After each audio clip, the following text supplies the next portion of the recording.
Olá, meu querido, graça e paz. É muito bom estarmos juntos mais uma vez. E o desafio do meu coração nesta noite é compartilhar uma palavra que Deus colocou no meu coração. Muitas vezes Deus fala comigo, às vezes através de um único versículo e algumas vezes uma única palavra. E a palavra que Deus colocou no meu coração, ela é paz. Paz. Meu desafio é que você deixe Deus, a paz de Deus controlar você. Como? Você vai descobrir já já.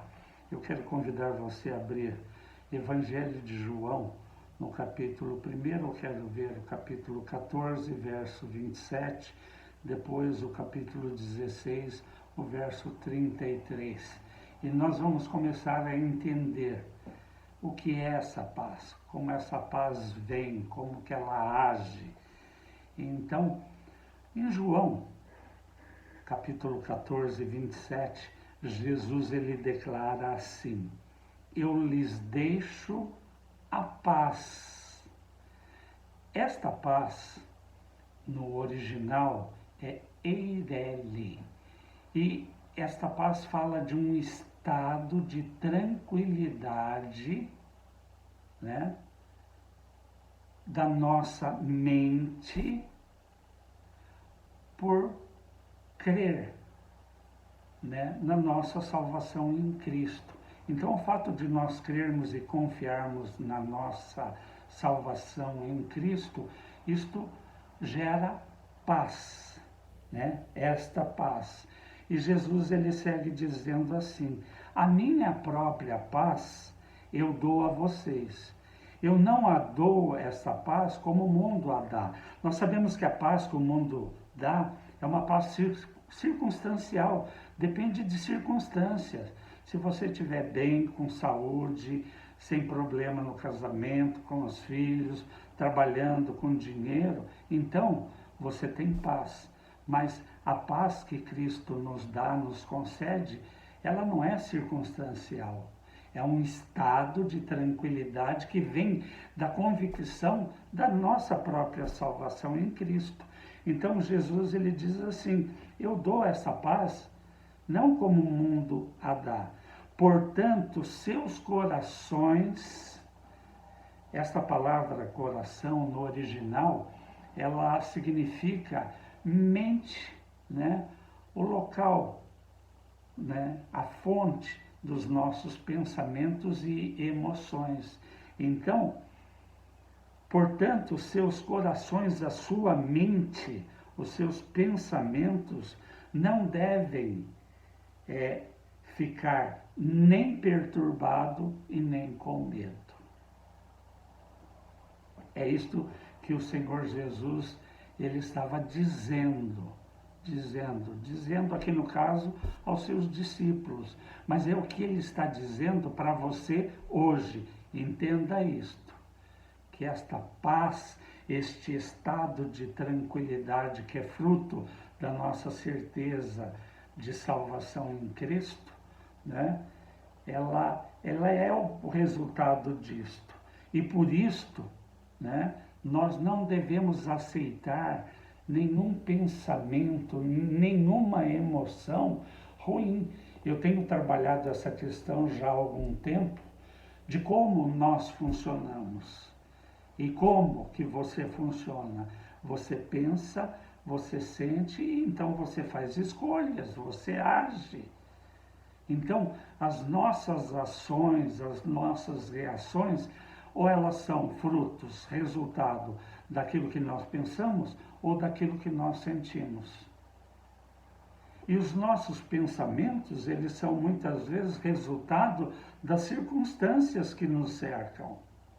E diante de um estado, diante de circunstâncias tão terríveis que têm nos cercados, de tantas incertezas, de tanta insegurança, de tanto medo, pela condição que nós estamos vivendo aí há quase 2 anos já, né, nós precisamos desta paz. Então, esta paz, este estado de tranquilidade, né, é resultado da nossa própria certeza de salvação, né? E ela acontece na nossa mente, não? Então Jesus está falando assim, portanto, na sua mente, você não deve nem se perturbar e nem ficar com medo. Medo. João, agora no capítulo 16, venha comigo, verso 33, Jesus continua falando sobre esta paz para os seus discípulos. Ele diz assim, e eu digo isto a vocês, para que por meu intermédio, em João 15, Jesus ele deixa claro que nós não podemos fazer nada sem ele. Ele é a videira e nós somos os ramos. E ele diz, sem mim nada podeis fazer. Então Jesus aqui está dizendo assim, e eu digo isto para você, para que por meu intermédio você encontre paz. Algumas versões dizem assim, no mundo tereis aflições. E o sentido no original desta palavra está ligado à prensa de uva. Então, Jesus está dizendo assim, olha, no mundo vocês vão ser apertados, vocês vão ser espremidos, né? Mas tem um porém, né? Nesta versão VFL, versão de fácil leitura que eu estou usando, diz assim, vocês vão sofrer neste mundo, mas sejam corajosos.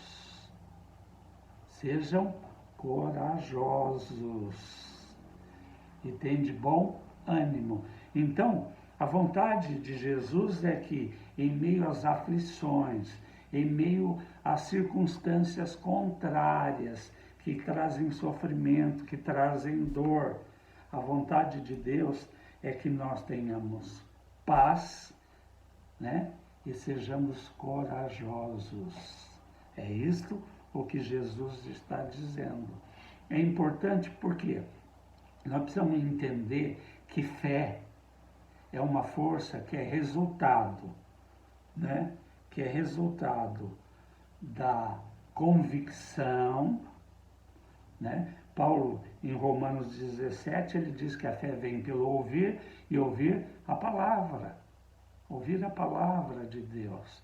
Então, a fé é uma força que é resultado da convicção na mente, quando você lê, quando você ouve a palavra, entra aqui, mais a emoção. Nós agimos como resultado daquilo que nós pensamos e daquilo que nós sentimos. Então a fé é resultado da convicção, é uma força que resulta da convicção e da nossa emoção. Nós agimos assim. Então, aquilo que você coloca na sua mente, você vai executar, você vai fazer. Por isso que o mesmo Paulo, né, eu quero até que você abra Filipenses 4:6, um texto bastante conhecido nosso. Por isso que Paulo, né, quando escreve esta carta nesse capítulo 4, no verso de número 6, ele diz assim, nesta minha versão, não vivam ansiosos por causa de nada. Não vivam, né? Versão usual diz, não fiquem preocupados, não fiquem ansiosos, não andem, né? Não vivam. Isso indica uma constância. A preocupação pode vir e ela é natural. A ansiedade pode vir e ela é natural. Mas ela não pode ficar, ela não pode, não deve permanecer, né? Então, ao contrário, Paulo continua dizendo, orem a Deus em qualquer circunstância e peçam o que vocês precisam. Você quer um antídoto para a preocupação e para a ansiedade? Oração. Então, Paulo está nos orientando, dizendo: não fiquem, não vivam ansiosos. Pelo contrário, orem a Deus e peçam tudo aquilo que vocês precisam. E façam isto sempre com ações de graças, quer dizer, com um coração grato. Grato pelo quê? Pela graça de Deus, pelo favor de Deus, pela salvação imerecida que nos alcançou. Isto fala de uma alegria, né? Um estado de alegria também, justamente por este favor, por esta graça imerecida, mas recebida. E ele diz assim: e então a paz de Deus, que está além da compreensão humana, guardará, quer dizer, vai impedir que alguém alcance, que algo alcance a sua mente de maneira negativa. Por quê? Porque vem pensamentos bons e ruins, que vão gerar emoções boas ou ruins. E nós precisamos entender esse funcionamento e não permitir que nada alcance a nossa mente, nenhum pensamento ruim alcance a nossa mente. Pelo contrário, né? No verso de número 8, Paulo diz assim: tudo que é verdadeiro, tudo que é bom, tudo que é justo, tudo que é perfeito, se alguma virtude há, se algum louvor houver, nisto pensais. Então, o conselho de Paulo é que nós não podemos permitir que a nossa mente seja alcançada pelas circunstâncias que nos cercam, por notícias ruins. Eu devo encher a minha mente, eu devo pensar no quê? Né? Em boas coisas. Eu devo encher a minha mente com a palavra de Deus. Eu devo encher a minha mente com as promessas de Cristo, de Deus para a minha vida. Nisto pensais. Então, nós precisamos tomar muito cuidado. Nós não podemos nos tornar o resultado das circunstâncias que nos cercam. Então, eu estou passando por dificuldade, por luta, eu preciso orar a Deus, pedir tudo aquilo que eu preciso, com ações de graça. Eu preciso sempre ter um coração grato. Gratidão deve nos mover na nossa caminhada. Por quê? Porque aquilo que Deus me deu em Cristo é imerecido. Eu não merecia, você não merecia, nenhum de nós merecia. Então isso fala de um favor, e isto deve alegrar o nosso coração. Uma alegria por algo imerecido, um presente de Deus para nós. Deus escolheu em Cristo nos favorecer você, abençoar você, mesmo você não merecendo. Ele escolheu assim. E pela obra consumada de Cristo na cruz do Calvário, quando você creu nela, quando você recebeu para você, na sua vida, quando você creu e recebeu Jesus como Senhor e Salvador da sua vida, nascendo de novo para Deus, isto se tornou real para mim e para você. Então, quando eu não fico ansioso, mas quando eu oro a Deus diante das adversidades, quando eu busco Deus com gratidão, pedindo sim aquilo que eu preciso, tudo aquilo, em qualquer circunstância, mas com um coração grato, Paulo diz que esta paz vai guardar, vai impedir que a minha mente seja alcançada, que as minhas emoções sejam alcançadas. vai guardar o quê? A sua mente, a minha mente, o seu coração, o meu coração, a sede dos pensamentos e da emoção. Então, é muito importante nós entendermos esta realidade. O próprio Paulo, agora venha comigo, Colossenses capítulo 3, verso de número 15, nesta minha versão diz assim: deixem que a paz, quer dizer, deixe que este estado de tranquilidade, que é resultado da minha certeza de salvação em Cristo Jesus, né? Que esse estado controle os meus pensamentos. Os meus pensamentos. Foi para isto, para esta paz, para este estado de tranquilidade e de um ânimo bom, que Deus nos chamou num só corpo. Que corpo? No corpo de Cristo, que é a sua igreja. E no verso 17, ele reforça isto com relação à nossa mente. E que a palavra de Cristo habite ricamente em vocês. Aonde? No seu, no meu, no nosso pensamento. Então, é muito importante isto. Então, quando você lê do João, do capítulo 14 até o verso de número 16, você vai ver, Jesus ele está no cenáculo, né? No cenáculo com seus discípulos. E sabendo que a sua hora era chegada e que ele ia padecer e depois ressuscitar e ele iria retornar para o Pai, ao revelar isto, que ele ia voltar para o Pai, isto gerou temor no coração dos discípulos. Temor. Diante da incerteza de como seria depois que Jesus voltasse para o Pai. Como é que eles iriam ficar? Então Jesus está confortando, consolando o coração deles, porque eles estavam atemorizados diante das incertezas, né? E Jesus então diz algumas coisas para ele, várias coisas, mas eu queria destacar 3 delas. Primeiro, ele diz que ele ia, mas ele ia para preparar um lugar para nós.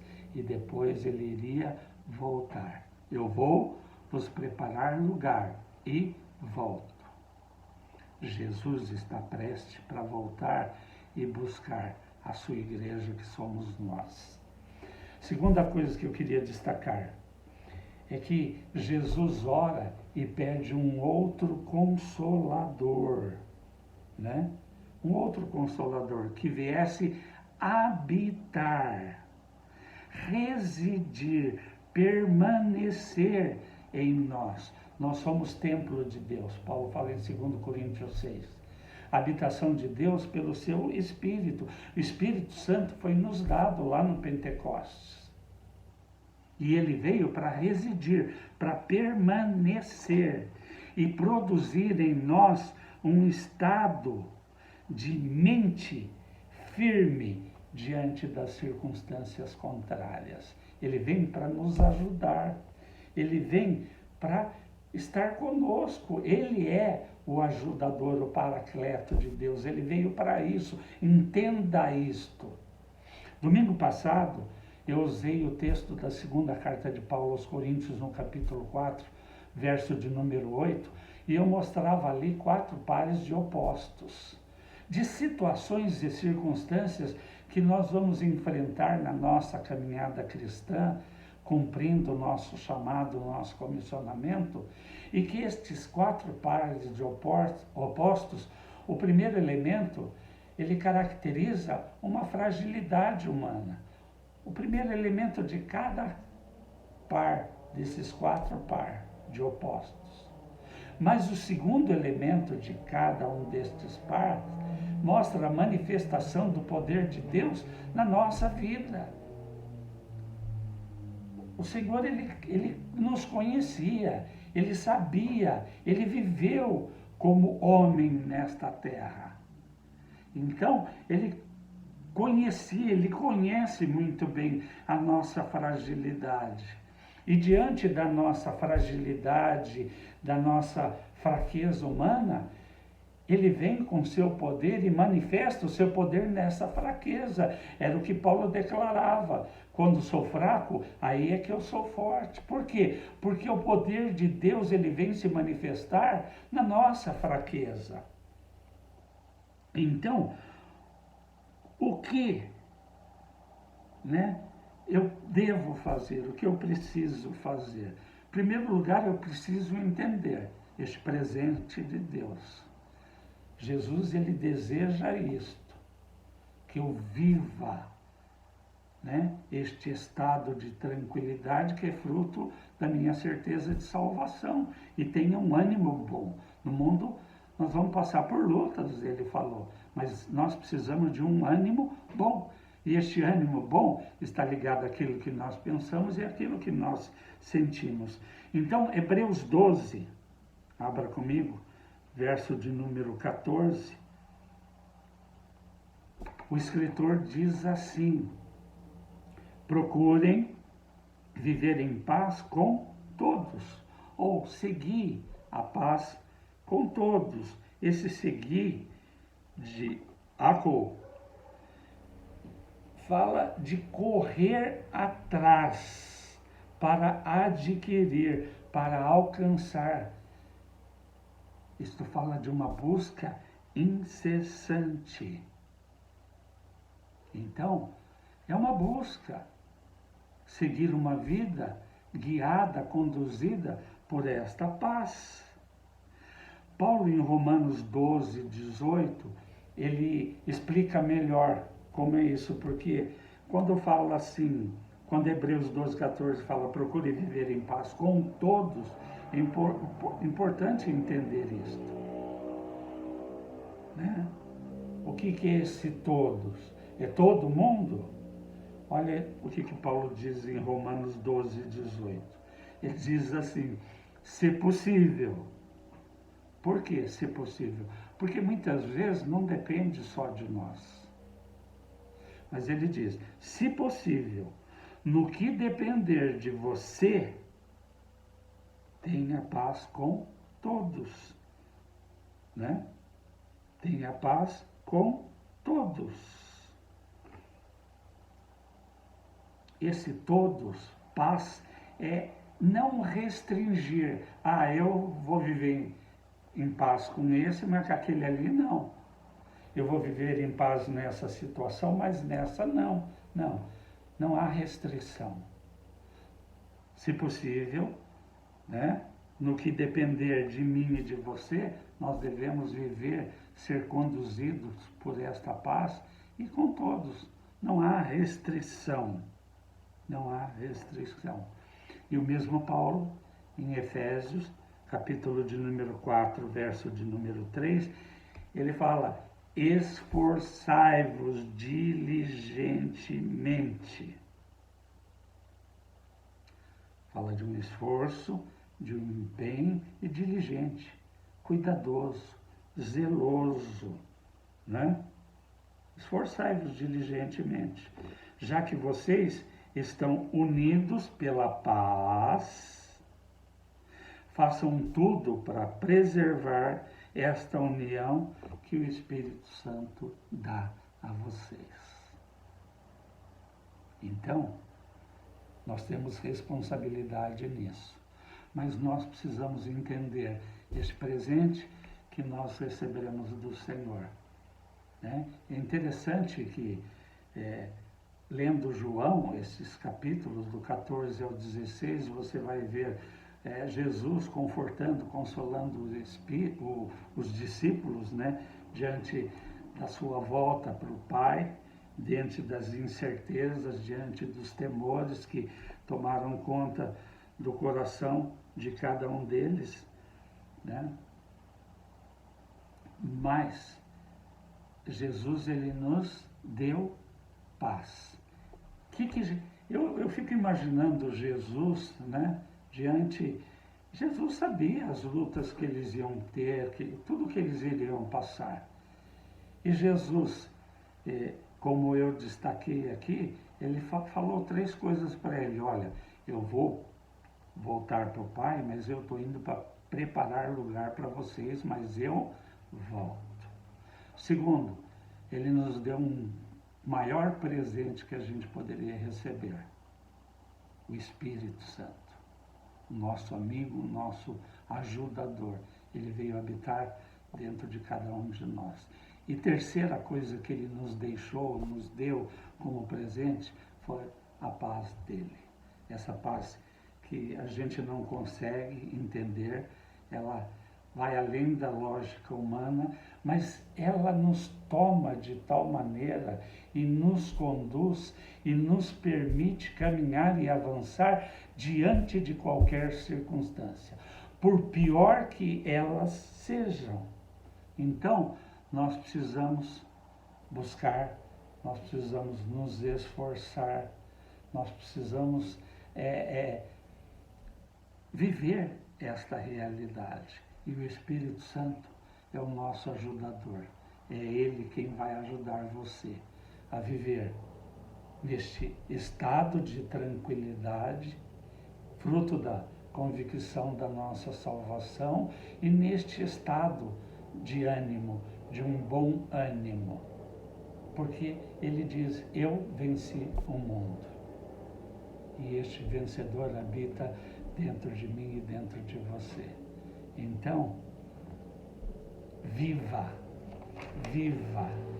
deixe que a paz de Deus venha controlar você, em nome de Jesus. Venha conduzir você em vitória e em triunfo, mesmo diante das adversidades. Amém, meu querido? Esta palavra eu quero deixar ao seu coração. Não viva menos do que isto, busque isto, viva esta realidade espiritual e que você tenha uma semana de muitas vitórias, de avanços, de conquistas, em nome de Jesus. Que o Senhor abençoe a sua vida, a sua casa, né? Que o Senhor abençoe e prospere o trabalho das suas mãos, em nome de Jesus. Amém. Até o nosso próximo encontro.